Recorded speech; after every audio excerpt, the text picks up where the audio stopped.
اللہ کا فضل ہے، امت محمدیہ پر اللہ کا فضل ہے کہ اللہ تبارک و تعالیٰ نے حضور کے امت کو اس طرح بچا لیا کہ فرمایا، بچے کو یہ حدیث یاد ہے، بولو کیفا تہلک امتی انا فی اولھا وعیسی ابن مریم فی آخرھا والمہدی من اہل بیتی فی وسطھا۔ ارے حضور چیلنج کرتے ہیں اور فرماتے ہیں ارے لوگوں تم یہ نہ سمجھ بیٹھنا کہ میری امت ہلاک ہو جائے گی، نہیں، میری امت ہلاک نہیں ہو سکتی، جس کے اول میں ہوں، عیسیٰ اس کے آخر میں ہے، اور درمیان میں امام مہدی علیہ السلام کی ذات ہے۔ جو حضور سے مہدی تک آیا اہل سنت الجماعت کہلایا اور ناجی رہا، جو مہدی کے بعد آگے بڑھا وہ مہدوی کہلایا، وہی حقیقت میں اہل سنت والجماعت ہے۔ نام رکھ لینے سے اہل سنت والجماعت نہیں بن جاتے، عمل بھی کرنا پڑتا ہے، عشق بھی ہونا پڑتا ہے۔ خدا کا عشق نہیں ہوگا تو کچھ بھی نہیں ہوگا۔ اسی لیے سید محمد جونپوری مہدی علیہ السلام ارشاد فرماتے ہیں کہ عشق خدا ہر مرد اور ہر عورت پر فرض ہے۔ عشق خدا، اللہ کا عشق ہر مرد اور عورت پر فرض ہے، ہر پر فرض ہے، صرف خاص لوگوں پر نہیں، صرف مرشدین پر نہیں، فقراء پر نہیں، تمام کی تمام امت محمدیہ پر، تمام کے تمام مہدویوں پر اللہ کا عشق فرض ہے، خاص لوگوں سے مخصوص نہیں ہے، سب پر یہ حکم لاگو آتا ہے۔ مہدی علیہ السلام عشق کی ایسا طریقہ عشق کا بتایا کہ ہمیں اللہ کے ذکر کا حکم دیا۔ محبت کی علامت کیا ہے؟ اگر آپ کسی سے محبت کرتے ہو تو اس سے زیادہ یاد کرتے ہو۔ اگر آپ سفر پر ہو، آپ کے گھر والوں سے آپ محبت کرتے ہو، عشق کرتے ہو، تو انہیں یاد کرو گے، انہیں فون کر کر بات کرو گے، کیفیت پوچھو گے۔ اگر آپ کو زیادہ محبت نہیں ہے تو آپ ان سے زیادہ بات بھی نہیں کرتے۔ تو عشق خدا کی علامت کیا ہے؟ اللہ کا ذکر عشق خدا کی علامت ہے، اللہ کا ذکر عشق خدا کی علامت ہے۔ ایک وقت آتا ہے، ایک صحابی فلاں کام کرتے رہتے ہیں، مہدی علیہ السلام کے صحابی فلاں کام کرتے رہتے ہیں، مہدی علیہ السلام کی تعلیمات دیکھو۔ مہدی علیہ السلام آتے ہیں، دیکھتے ہیں کہ فلاں صحابی کچھ کام کر رہے تھے، تو فرماتے ہیں بھائی چند پیسے دے دو، فلاں شخص کو چند پیسے دے دو، اس سے کام کروا لو اور جاؤ اور اللہ کے ذکر میں بچ جاؤ۔ ارے کیوں اتنا وقت برباد کرتے ہو؟ پیسہ دے دو، کام کروا لو اور تم اللہ کے ذکر میں بیٹھ جاؤ۔ اس حد تک مہدی علیہ السلام نے ہمیں تعلیم دی ہے، اللہ کے ذکر کی تعلیم دی ہے۔ جب بندہ اللہ کا ذکر کرتا ہے تو اللہ کی ذات میں فنا ہوتا ہے، فنا ہونے کے بعد بقا آتا ہے، بقا کا مقام آتا ہے۔ بندگی میں شیخ میر رضی اللہ تعالیٰ عنہ کا دائرہ، کئی سارے فقراء کا وصال ہو گیا۔ بندگی میں رضی اللہ تعالیٰ عنہ زمین میں ان فقراء کو دفن کرتے ہیں جو حقیقت میں کسی اور کی زمین تھی۔ اس زمین کا مالک وہاں سے دیکھ لیتا ہے اور آتا ہے، آ کر کہتا ہے کہ خودکار آپ نے میری زمین میں چند لوگوں کو دفن کیا اور میں نے دیکھا۔ تو بندگی میں رضی اللہ تعالیٰ عنہ ارشاد فرماتے ہیں اے لوگوں، مہدویوں کا مقام سمجھو، مہدویوں کا کیا مقام ہے، فقراء کا کیا مقام ہے۔ بندگی میں فرماتے ہیں جاؤ، جا کر دیکھو، کھودو، اگر تمہیں کسی کی لاش مل جائے تو انہیں اٹھانا وہ زمین کا مالک جاتا ہے اور کھوتا ہے اور دیکھتا ہے کہ ایک بھی لاش موجود نہیں ہے. جس نے اپنی آنکھوں سے دیکھا تھا کہ بندگی میاں نے دفن کیا تھا، جا کر دیکھا تو کچھ نہیں ہے. بندگی میاں رضی اللہ تعالیٰ عنہ کے پاس آتا ہے اور کہتا ہے کہ میں نے تو دیکھا تھا کہ آپ نے دفن کیا تھا، یہ کیا معاملہ ہے؟ بندگی میاں شاہ بند میر رضی اللہ تعالیٰ عنہ ارشاد فرماتے ہیں، ارے بھائی سن، جو لوگ اللہ کی راہ میں اپنے ساتھ کو فنا کرتے ہیں، انہیں یہ زمین اپنے آغوش میں نہیں رہ سکتی. میں بندہ ساتھ دیتا ہے، خدا اس ساتھ لے لیتا ہے. بندہ ساتھ دیتا ہے اور خدا اس ہاتھ لے لیتا ہے. پہلے فنا ہوئے، پہلے ذکر کے بعد فنا فی اللہ ہو گئے اور شہید ہونے کے بعد باقی باللہ ہو گئے. صابر کلیر رحمت اللہ علیہ کا واقعہ کہ آپ اپنے مرشد سے پوچھتے ہیں کہ بتائیے یہ فنا کیا ہے، یہ بقا کیا ہے، یہ فنا کیا ہے، یہ بقا کیا ہے؟ آپ فرماتے ہیں جب میرا انتقال ہو جائے گا تو اس شخص سے پوچھنا جو میرے جنازے کی نماز ادا کرے گا. کہتے ہیں ٹھیک ہے.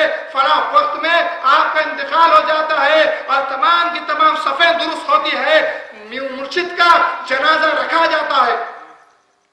کوئی نماز پڑھانے کے لیے آگے نہیں بڑھتا، کوئی نماز پڑھانے کے لیے آگے نہیں بڑھتا. ایک شخص گھوڑے پر سوار ہوتے آتے جن کا چہرہ ڈھکا ہوا تھا، کچھ باندھا ہوا تھا، انہیں پہچان کوئی نہیں سکتا تھا. گھوڑے سے اترتے ہیں، آگے بڑھتے ہیں، اللہ اکبر کہہ کر تکبیر تحریمہ باندھتے ہیں، نماز ادا کرتے ہیں اور مڑتے ہیں، اپنے گھوڑے کے پاس واپس جاتے ہیں. صابر کلیر رحمت اللہ علیہ کو اپنا وہ سوال کا جواب ہونا تھا. آپ جاتے ہیں، دوڑ کر ان کا ہاتھ پکڑتے ہیں اور کہتے ہیں میرے مرشد نے کہا تھا میرے سوال کا جواب اس سے طلب کرنا جو میرا جنازہ پڑھا دے. آپ بتائیے یہ فنا کیا ہے، یہ بقا کیا ہے؟ وہ شخص کہتے ہیں، اپنا نقاب ہٹاتے ہیں، دیکھتے ہیں کہ خود مرشد اپنا جنازہ پڑھا کر جا رہے ہیں اور کہتے ہیں وہ جو لیٹا ہوا ہے وہ فنا ہے، یہ جو پڑھا کے جا رہا ہے یہ بقا ہے. اللہ اکبر. وہ جو لیٹا ہوا ہے وہ فنا ہے، یہ جو پڑھا کے جا رہا ہے وہ بقا ہے. رنگریز شہداء کو بھی یاد کریے. آپ کیا سمجھتے ہیں 2 بچے تھے اور شہید ہو گئے، مہدی کے نام پر ختم نہیں. اسی سرزمین گجرات میں یہ واقعہ ہوا تھا. میرا ایمان یہ کہتا ہے وہ 2 بچے جنہیں میں حضرت کہتا ہوں، حضرت رنگریز شہداء رضی اللہ تعالیٰ عنہ، اتنے ذکر کر کر اللہ کی راہ میں فنا ہو گئے تھے. پہلے ذکر کیا، پھر فنا ہوئے، پھر شہید ہوا، پھر بقا ہوئے. فنا کب ہوئے؟ جب اللہ کا ذکر کیا تو فنا ہو گئے.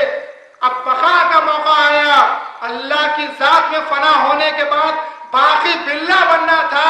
جب شہادت کا وقت قریب آیا تو کہا، کیا کہا؟ ان المہدی الموعود قد جاء ومضى. ہم یہ کہتے ہیں کہ مہدی آئے اور گئے، اب کوئی مہدی آنے والے نہیں ہے. ان کے سامنے تلوار تھی، پھر بھی آپ نے اپنے قدموں کو پیچھے نہیں ہٹایا.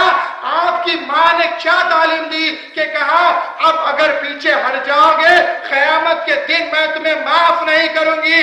وہ تو ہمیں سکھانے کے لیے تھا. ویسے تو رنگریز شہداء فانی فی اللہ ہو چکے تھے، بس باقی باللہ ہونا باقی تھا. یہ خواتینوں کو سکھانے کے لیے ان کی ماں نے کہا تھا. ورنہ جس نے بندگی میاں کو دیکھا کیا وہ پیچھے ہٹ سکتا ہے؟ جس نے بندگی میاں کو دیکھ لیا کیا وہ ایک لوہے کی تلوار کو دیکھ کر پیچھے ہٹ جائے گا؟ نہیں، یہ مہدویوں کا نہیں، یہ مہدویوں کا شیوا نہیں ہے کہ وہ صرف تلوار کو دیکھ کر اپنے قدموں کو پیچھے ہٹا لے، نہیں۔ ارے مہدوی تو وہ ہے جو دنیا کے ہر کونے میں رہتے ہوئے بھی اپنے عقیدے پر اس طرح رہے گا کہ اسے یقین ہوگا کہ آج اگر میری آخری سانس ہے تو یقیناً میں مر جاؤں گا، اگر نہیں کہ میری زندگی باقی ہے تو کوئی دنیا کا بڑا سا بڑا بادشاہ مجھے قتل نہیں کر سکتا، کوئی بڑا سا بڑا شخص مجھے قتل نہیں کر سکتا۔ یہ مہدی موعود علیہ السلام کی تعلیم ہے جو ہم آج بھلاتے ہوئے جا رہے ہیں۔ معاف کرنا، یہ ایمان چڑھتا ہے اور گھٹتا ہے۔ چند کا ایمان ایسا ہوتا ہے مقام کامل تک پہنچ جاتا ہے، چند جو صحبت صادقین سے دور ہیں ان کا ایمان کبھی کبھی گھٹ جاتا ہے، اور وہ اکثر کب ہوتا ہے؟ جب وہ ہٹ کو جاتا ہے۔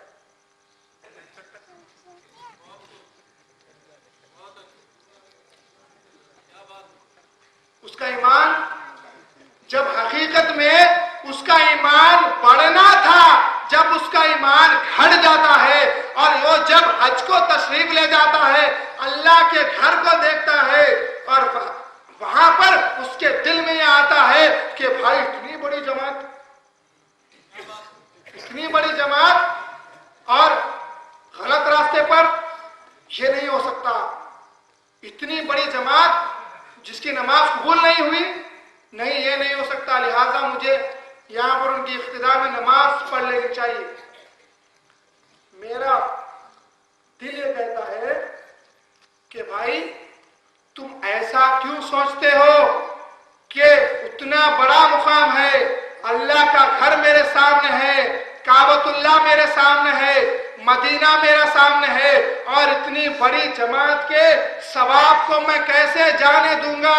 بلکہ میں تو یہ کہتا ہوں، اے ڈبوئی والو، بندے کی ایک چھوٹی سی نصیحت یاد رکھنا کہ میں یہ کہتا ہوں کہ تم ایسا کیوں سوچتے ہو کہ اللہ کا گھر میرے سامنے ہے، اتنی بڑی جماعت میں کیسے چھوڑ دوں؟ میں یہ کہتا ہوں، ارے ایسا سوچو، اللہ کا گھر میرے سامنے ہے، حضور میرے سامنے ہے، خلیفۃ اللہ میرے سامنے ہے، ان تینوں کے ہوتے ہوئے میں مہدی کی مخالفت کروں، یہ مجھ سے نہیں ہو سکتا۔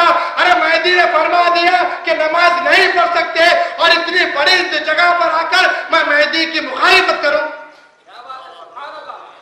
یہ نہیں ہو سکتا۔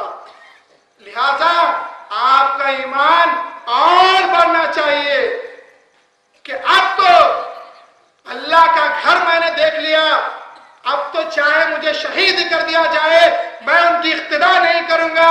ارے شیخ مصطفیٰ گجراتی رحمت اللہ علیہ نے کیا سکھایا؟ جب آپ کو پنجرے میں رکھا گیا اور ملاؤں نے کہا، اے مصطفیٰ رحمت اللہ علیہ آؤ ہماری اقتداء کر لو، حضرت شیخ مصطفیٰ گجراتی رحمت اللہ علیہ کو رکوع کی حالت میں پنجرے میں رکھا گیا تھا، تو مصطفیٰ گجراتی رحمت اللہ علیہ نے ہمیں یہ نصیحت دی اور کہا، اے ملاؤ تمہارے پیچھے سجدہ کرنے سے یہ میرا رکوع بہتر ہے، یہ میرا رکوع بہتر ہے۔ اکبر بادشاہ کے دربار میں جب مہدویوں نے، ایک بندے نے، ایک اللہ کے کامل ولی نے جسے ہم شیخ مصطفیٰ گجراتی رحمت اللہ علیہ کے نام سے یاد کرتے ہیں، 100 علماء کو، 100 کے 100 علماء کو لاجواب کر دیا اور مہدی کی صداقت کو ثابت کر دیا، اور تم ظاہری لباس کو دیکھ کر متاثر ہو گئے ہو۔ نہیں، یہ مہدویوں کا عقیدہ نہیں ہے۔ وقت زیادہ ہوتا جا رہا ہے اور اس کے بعد سید ابراہیم عرش اسحاقی صاحب کو بھی سماعت کرنا ہے۔ آپ لوگوں کو ایک چھوٹی سی نصیحت دے کر اپنی جگہ لیتا ہوں۔ یاد رکھو بھائیوں، یاد رکھو خواتینوں کہ پورے، یہ بندے کے الفاظ ہیں، پورے 500 سال سے زیادہ گزر گئے ہیں، کسی عالم نے، کسی فاضل نے، کسی کامل نے، کسی مفسر نے، کسی محدث نے، کسی شیخ الاسلام نے، کسی شیخ الحدیث نے سید محمد جونپوری کو غلط ثابت نہیں کر سکا ہے، اور نہ کوئی کر سکے گا۔ ارے قیامت آ سکتی ہے، آسمان گر سکتا ہے، زمین پھٹ سکتی ہے، سورج سوکھ سکتا ہے، پانی بھی سوکھ سکتا ہے، تمام کے تمام جانور ہلاک ہو جائیں گے، لیکن کوئی بھی سید محمد جونپوری مہدی علیہ السلام کو نعوذ باللہ جھوٹا مہدی قرار نہیں دے سکتا۔ اگر کوئی عالم اس ہندوستان میں موجود ہے تو میرا مرشد کے پاس جانے کی ضرورت نہیں ہے۔ ابھی تم اتنا کامل نہیں ہوئے کہ مرشد سے بحث کر سکو۔ بندہ خود میں یہاں پر موجود ہے، حیدرآباد میں بندہ رہتا ہے، وہاں کسی بھی عالم سے کھلا چیلنج کرو کہ مہدی موعود کا نہیں ہے، یہ ثابت کر دو، ہم اپنی گردنیں کٹانے کے لیے تیار ہیں۔ اگر ثابت نہیں کر سکے تو آؤ اور تصدیق کر لو۔ بندے کے الفاظ یاد رکھنا، بزرگان دین کا وسیلہ کبھی نہ چھوڑنا، مہدی کی تصدیق سے دور نہ ہونا۔ جیو مہدی کی تصدیق پر، مرو مہدی کی تصدیق پر، اور اٹھو